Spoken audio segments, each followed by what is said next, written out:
Gern trinkt eine Lady aus Limerick ihr Guinness, mit List und Schlafzimmerblick schleppt drum mancher Mann davon an, was er kann, und hat so bei ihr dann auch immer Glück.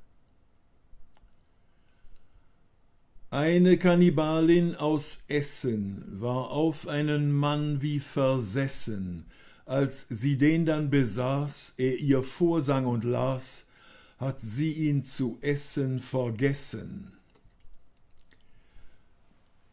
Keinen Rheinwein mehr soff ein Eber, der mochte es schärfer und gröber, die unzähligen Kurzen doch ließen ihn furzen und schlugen sich ihm auf die Leber. Geübt eine Dame aus Rügen, im Wunsch über Männer zu siegen, bezwingt beinah jeden, muß gar nicht viel reden, ja die meisten schafft sie im Liegen.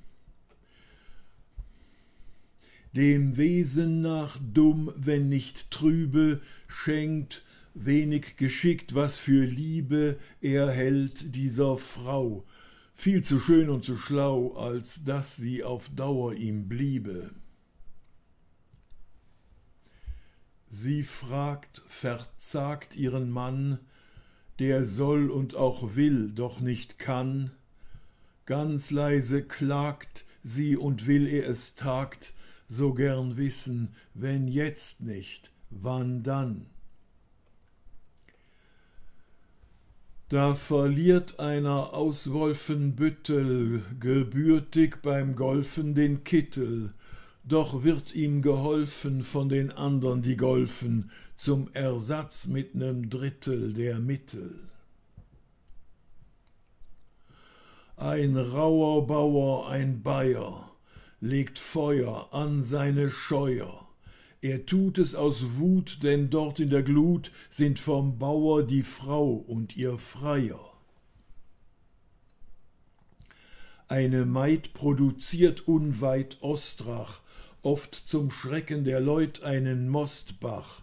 Sucht einer den Streit, so steht sie bereit und pisst breitbeinig dem in sein Postfach. Ein Gelehrter aus Mülheim-Kerlich tat's mit seiner Frau einmal jährlich, mehr auf Hegel und Kant stand er, sie aber fand nur einmal jährlich zu spärlich. Zwei soffen des Nachts in ner Kellerbar, sich voll, bis es schon wieder heller war. Dann ging einer von diesen still in die Knie, aus dem Grunde wohl, dass er Völler war. Am Nil beißt den Markgraf von Baden ein Krokodil in die Waden, jedoch das blaue Blut tut dem Tier gar nicht gut. Hier fragt sich, wer hat den Schaden? Eine reifere Dame aus Hessen lebt nur noch fürs Saufen und Fressen. Dabei gibt's durchaus Sachen, die glücklicher machen, irgendwie hat sie die doch vergessen. Es hackt voller Stolz ein Bad Tölzer, für kleine Leute die Hölzer, trinkt dabei gute Weine, zitiert Heinrich Heine, das alleine macht ihn noch stölzer.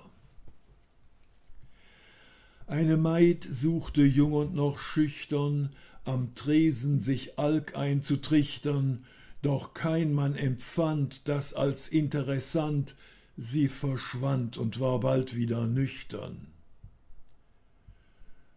Ja, der Hochmut des eigenen Geistes, auch die Dummheit, sie hat etwas Dreistes. Du wirkst nicht so gräßlich, bist du blöde und hässlich, vorausgesetzt ist, du weißt es.